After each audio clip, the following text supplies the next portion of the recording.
Hey, probate agents, Anthony Nitz here. Hey, are you using the coming soon strategy on your listings? If you're not, something you might want to consider. So the big question is this: how are ordinary agents just like us supposed to stand out in the overly crowded real estate space while living a great lifestyle without having to go broke or radically change what we're already doing? Probate is the answer, and this series will show you how. I'm Anthony Nitz, and welcome to the Probate Agent. Okay, so coming soon, right? So I know as soon as I said that, some of you kind of probably had like a little skip of a heartbeat, or even maybe even a little panic attack, because agents across the United States have been conditioned that you can't use a coming soon strategy. It's bad for the seller. It's bad for the agent community. It doesn't work. Blah blah blah. All this stuff, right?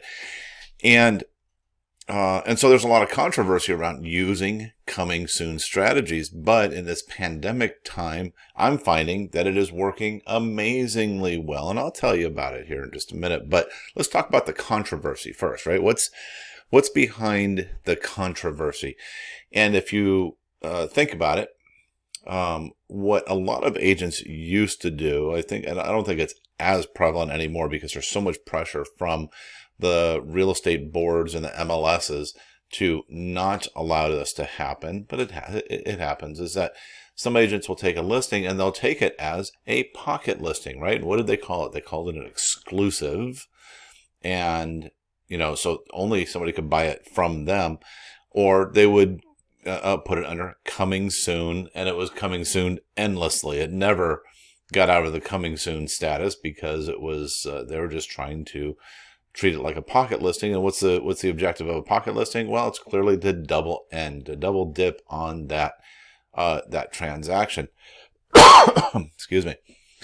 And so the challenge there is, or the question is a few different things. Number one, is it good for the client, right? This is always what it comes down to in the end, and what really needs to be the focus is it good for the client to use to do a pocket listing? And the answer is almost always no, it's not. It is not. Why? Well, because if you think about it, you're an agent and you have, let's say you're a really aggressive agent. I mean, you are hardcore and you've got 25 active buyers that you're working with.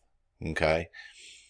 What are the odds that even though you take that listing in a neighborhood, even if it's your regular farm area, that one of those 25 buyers are going to buy your house or your listing? And the odds are pretty slim. Okay. It might happen, and it happens. And that's why people do pocket listings and coming soon, that never ends. And so,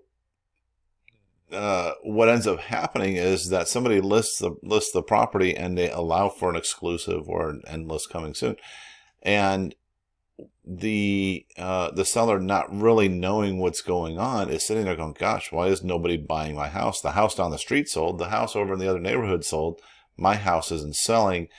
Well, maybe I got to reduce the price and reduce the price and reduce the price. And so that seller reduces that price to a point where it's just, it's not fair to them to have to do that because they didn't get the exposure, right? So what's better for the client, obviously, is as agents, as listing agents, we market the property to other agents. Yes, to the buyer pool. We market to the buyer pool because we like to double end things too, if you're allowed to. I understand some areas you can't do that. It's not even a consideration. But some places they allow that, and it's perfectly fine, like where I'm at. But if you are marketing a property, you're marketing it to other agents. So let's say I've got 25 buyers that I'm working with, and now, and I'm going to tell you something, this is a crazy statistic, but in my small little county, there are 36,000 active real estate agents here in Orange County, California. Yes, I know, it's crazy, right? The competition is pretty fierce. But That aside, my point is I would market that property to 36,000 other agents who also have 25 buyers, hopefully, that they are working with. Even if I had 36,000 agents and they only had 2 or 3 buyers that they were working with, odds are that one of them is going to have that buyer, right? That's the cooperative yet competitive nature of our business. And that goes into another aspect of why coming soon is a controversy and is kind of looked down on sometimes by real estate associations and brokerages and other agents. And it has to do with, again, we're competitive yet cooperative, right? So we have to happily and willingly stand around in a circle, linked arm in arm with other real estate agents singing Kumbaya, doing that and smiling at each other and shaking hands and having a good old time together. But when it comes to getting that deal, we're ready to cut each other's throat practically. You know what I mean? I mean, you want the deal just as bad as the other people want the deal. And so we're going to fight for it. It's kind of the analogy that I give sometimes. I say, in our real estate industry, it's the craziest sales industry ever where we're competitive and cooperative. There's no other sales industry out there that I know of that's like that. Everybody is competitive, competitive, competitive. So if I was selling copiers, if I was working for Xerox and I was sitting in a waiting room and I'm going in to give my big pitch for somebody to buy my $10,000 copier and somebody else walks in from Rico, oh my gosh, we're both thinking about, oh my gosh, how can we, take the other guy out so that we could win, right? And in the end, when a sale is made, we don't have to turn around to that Rico guy and go, hey, gosh, oh, no, good. No, it's okay. You got the listing. Good. So glad for you. Do a good job. I'll see if I can go find a buyer for you, right? No, none of that happens in regular sales industry, right? So this is part of another reason why it makes it a little controversial, because the boards and the associations and everything, their whole objective is to have this collaboration of agents. And if they have this collaboration of agents, they can't have anything get in the way of that.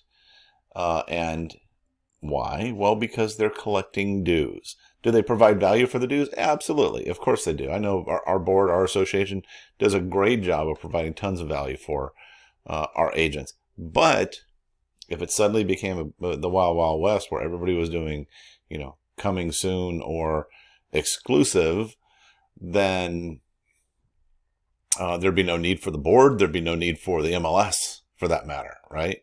So this is why it's been a controversial thing. And also even within probate, when we're talking about selling houses in probate, unless it's a full authority with no bond, which is full authority, then, even the courts get a little sketchy and they're like, wait, how you need to kind of show us how you're marketing this property so that we know it's being done the right way, because they're kind of the ones overseeing, they're the oversight on the whole process. Okay. But when you have a full authority using a coming soon strategy, it can be a great way to build pressure, especially during the pandemic times that we're in right now. So let me explain. So if you look at Apple, when Apple puts out $1,100 new phone, right? $1,100 for a phone. I don't know. I think some of them are more expensive. I don't know. Whatever.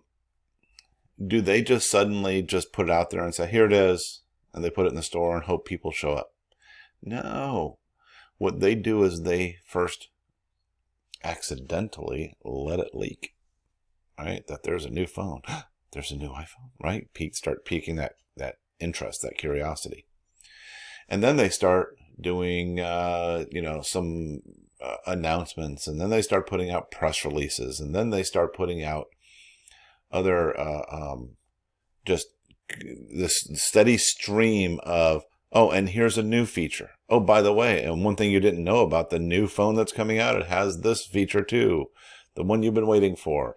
Oh my gosh, and so now what they're doing is they're building pressure on the market. People, their heart rate starts to race a little bit because they got to have the new phone. They got to be the first one. And then they make the announcement, it'll be available on this day. Okay. Now, there's a concept in marketing called scarcity and frenzy. Okay. If people think that there's a limited quantity, then they will be like a bunch of sharks going in doing an attack, a frenzy of buyers, right? And this is why you have people lining up outside the store at midnight to be the first one to buy that phone, to make sure that they got theirs before everybody else did, because they couldn't wait possibly another few weeks for the new supply to show up. You know what I mean? And this accomplishes a couple of things in the scope of like an actual product, in that it allows them to go into the sales process knowing that they have buyers. Okay. So when we use it in real estate, it's kind of the same thing. My whole objective when I do this is, number one, I'm never doing a coming soon with a never ending objective there. In my listing agreements, I specify exactly how much is being offered to other agents. So let me address that real quick. So in our contract in California, there's the exclusive listing agreement. It shows you put how much is going to be in the is going to the listing agent, how much is going to the buyer's agent, right? A lot of people leave that blank. And so they'll go in and they'll say, well, I'll take a 5% listing, for example, and all commissions are negotiable, blah, blah, blah. Okay, we said that. But let's say that they take a 5% commission, and they'll go and they'll put it in the MLS for 2% to the buyer's agent. Well, we know that the sellers kind of have an idea that usually the commission is split. So their assumption is that it's split 50-50. And so again, out of greed, that person is putting it into the MLS with a lower commission, which could affect the sale. Okay. But point is when I do a listing agreement, I specify what those commissions are and how they're being divvied up. And the reason I do that is because even in the coming soon strategy, we are making it available to other agents to show this property. However, just like Apple does, and a lot of other products do, we tell them it's coming soon. It'll be available for pre-showing on this particular date. And when we do that, it is amazing how we get so many people who are so excited about getting this home, shown to their buyers before everybody else. Just like those Apple phone buyers are standing outside the door at midnight. These agents are calling and begging and saying, please let us show it first. Now, the good news is once in a while, not all the time, but once in a while, probably 1 out of or 2 out of every 10, maybe, the buyer will call me directly and they'll say, hey, gosh, we like it. Can we see it? And of course I'll show it to them. But in the end of the day, if their offer is the best offer, they don't get preferential treatment. But if their offer is the best offer, well, then we'll accept it. And, and that's just a bonus to me. So I'll take that. But with the coming soon strategy, there's a few things that you need to do, though. You can't just put a coming soon sign in the front yard. I see that all the time. And then I kind of look at it and I go, what's the strategy behind it? I get what the purpose is, but what's the real strategy behind it? And so what I do is on my listings, I actually have a little sign. It has a QR code and it has a text code on there so they can use either or. And it takes them to a landing page. And on the landing page, it actually is enforcing the whole scarcity and frenzy thing, talking about being first. Talk about, you get first shot at this before it gets put into the MLS. It shows some of the photos of the property. It'll have the virtual tour, so they get a good grasp of what it is. They know about it, guys. You know that our buyers are now these days. They know more about the house practically sometimes than what you do about the house before they get there, because that's their primary focus, is finding a house, and they're digging in and looking. So we give them all the information that they need for them to make a decision of, yes, this is a house that we want. All they need to do is go in and kick the tires and see, okay, yeah, is it real? Sure. Okay, fine. And it is what, what's portrayed on the photos and everything, then they start fighting over it. Okay. And why is it important? Why is this important, especially in pandemic? Now, this is a modified strategy of something else that I did that I called my amazing open house, which we can't do open houses right now, at least not where I'm at. We're not allowed to do them. And with the amazing open house, we'd get 400 people to an open house, and then it was a huge bidding war and excuse me, people fighting over it and all that good stuff. It was a lot of fun. It's a lot of fun, and we'd sell the house in a day and it'd be done. Well, this is kind of a modified version of that, where it still creates all that excitement and that pressure, but then requires that people take action. Okay, because again, what most agents do is they take a house, they list it. They run, they take a few photos with their cell phone. Don't be that person. They run straight to their computer and they put it in the MLS and look what I did. I got a listing, right? No, take some time and build up pressure and actually do your marketing the right way.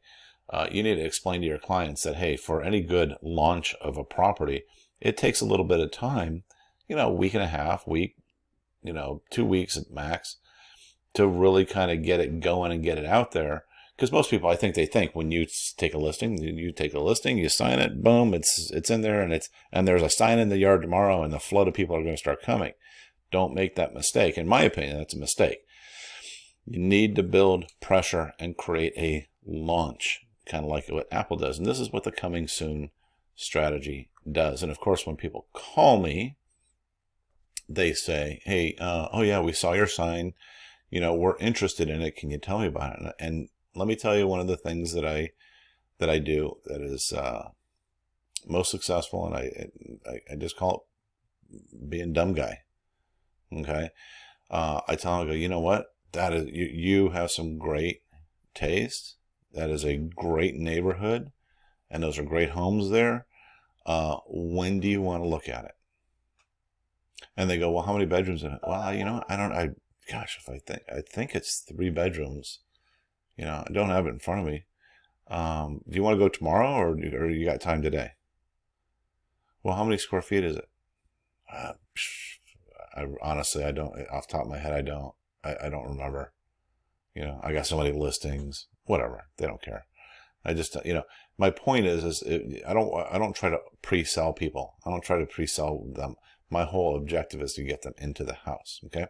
So now, if you're out there selling probate properties or any property, and these strategies work for any property, but if you're out there selling probate and you're trying to create a compelling story to give somebody about why they should hire you to list your property or list their property, explain to them this coming soon strategy and how you're going to take it to a place where you're building pressure, like in a pressure cooker. And man, as soon as that thing is ready to go, boom, it pops and it's sold. So just wrap this up with a share a couple little stories about my most recent listings. One of those was a family trust. They had called me. They were, one of the family members called and said, can you sell it? Sure. I told him, I said, well, we're going to do a coming soon strategy because we're kind of pandemic times. We can't do open house, blah, blah, blah. We put it on the market for $849.9. And we ended up selling it for $862,650. And don't worry about how we came to the numbers, but $862,650. So for more than what it was, what we were asking for. Okay. And then, the other house that we did this with just a week ago, same thing. We put it on in a coming soon strategy, And we had, I don't know, 10, 12 offers on the house from people who are looking and they want to be the first one in. I had people begging me, literally begging me, please, Anthony, help us get this house. And I'm like, it's going to depend on your offer. That's all it comes down to, right? And so the comps on that house were at 650. We sold it for 680. Okay. This is what strategies like this can do instead of just plopping a sign in the yard, slap it in the MLS with a few cell phone pictures, and hoping it sells. Anyway, guys, I hope that was helpful. I hope you found that interesting to use that in your marketing and your getting listings and growing your business and just becoming that probate expert that you deserve to be. Talk to you soon. Hey, thanks for listening. Please remember to subscribe right here where you're listening to us right now, and any of your other social media platforms. And leave feedback for me. It's really important to me and it helps us out. Do you have a question that you want answered live on the show? Go to theprobateagent.com to submit your question or even to get an opportunity to be interviewed.